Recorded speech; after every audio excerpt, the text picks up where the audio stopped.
It's from Wildkin. This one is for my kindergartner. It's a little smaller. I actually don't know what brand this is. I got them each a simple modern lunch bag to put their lunchbox into. My kindergartner chose Harry Potter, and my 8-year-old chose the Minions. I'm not sure if they wanted this to be so big, but this is for my 3rd grader. I bought these really cute letter sprinkles that I'm gonna use to decorate things in their lunch boxes and probably pancakes on the first day of school. I'm gonna make them each a pendant flag that says what grade they're in, and so I ordered these dowel rods. Got these cute crayon paper plates for the first week of school. Stainless steel lunch box. These are bigger than the ones that I used for them last year.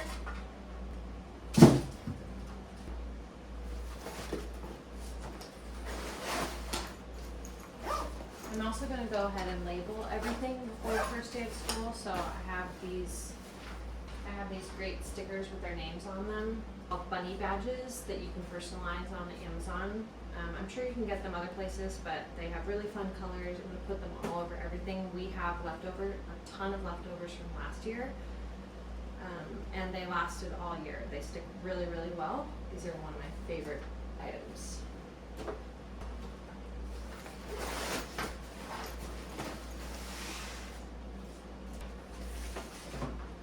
For their EduKit school supplies, I'm just going to put each of them into a Trader Joe's bag. Hopefully they're not too heavy.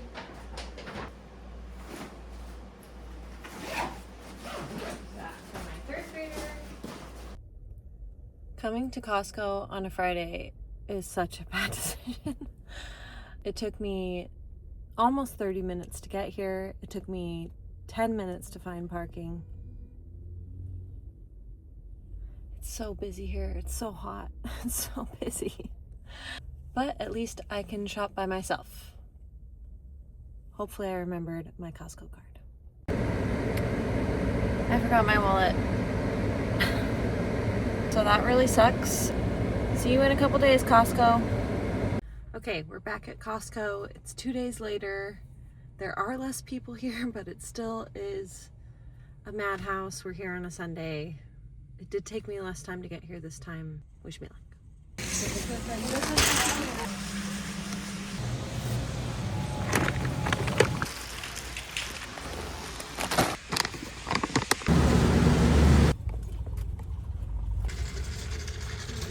Overall, a pretty successful haul. I think we're pretty set for the school year. I just hit Trader Joe's for groceries just for this week. I'm gonna go home, unload everything, and then see where we're at.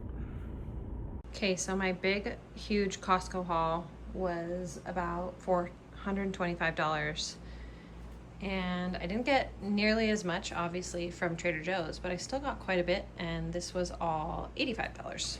About $500 today, which is honestly a lot, but it's hopefully gonna last us for quite a bit. These are groceries mostly for the week. I'm only cooking for a couple days this week. I got chicken and salmon. I got blueberries, blackberries, some pub cheese for music in the park tonight, some vinegars and beans. I got a couple herbs. I'm gonna make some chimichurri, avocados, bell pepper, onion, cucumber, carrots, bananas. My boys and my daughter go through these like crazy. I only got a couple eggs. We still have some left over from the farmer's market last week that were unbelievable. English muffins, my sons are obsessed. And a couple just breakfast staples. My husband travels this week and my boys love these ham and cheese, basically croissant pockets.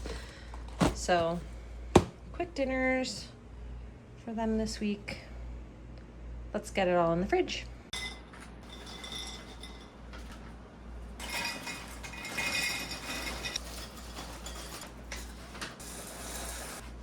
Still have those and a couple other things, but I'm out of jars, so let's load it up.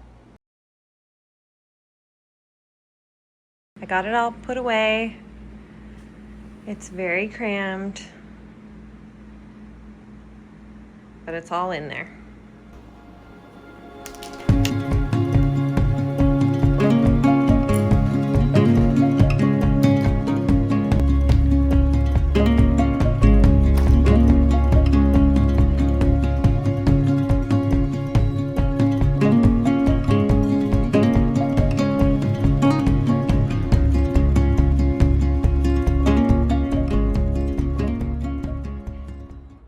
I just ran around the Rose Bowl, which is such a funny thing because I never thought I'd be back in California.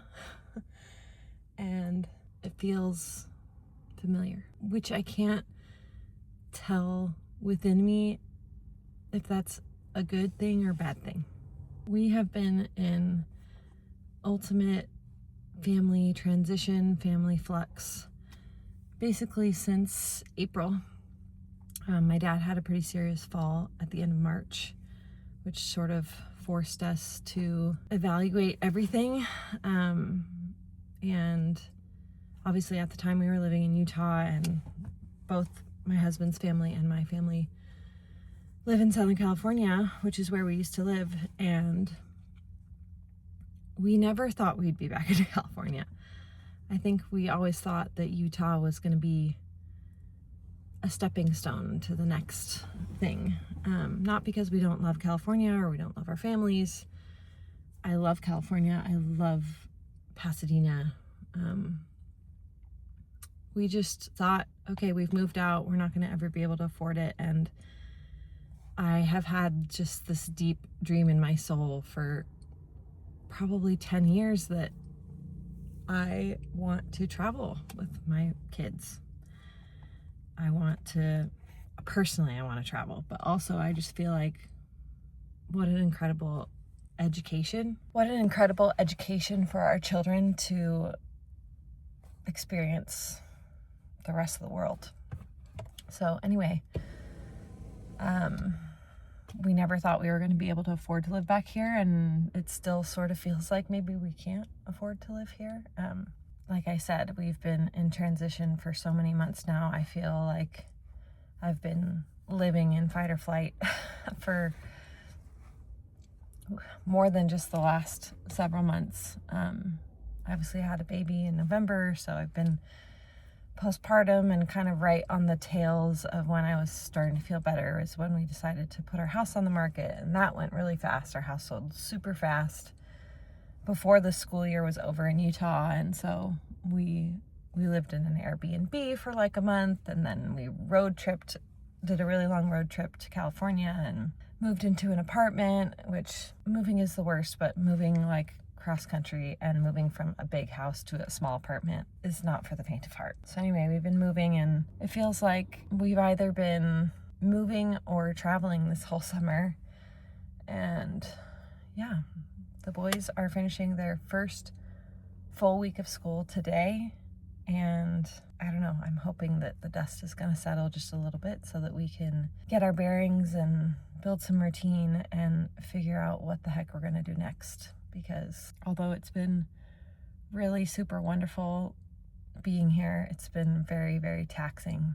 And, you know, we're responsible for 3 little humans' lives, and I just want to make sure that we are building the right atmosphere for them to completely thrive. I'm feeling super taxed. Obviously, I'm very sweaty. I'm still very tired. My baby's not sleeping through the night.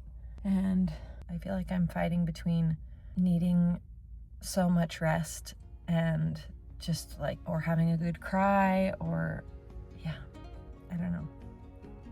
So much going on.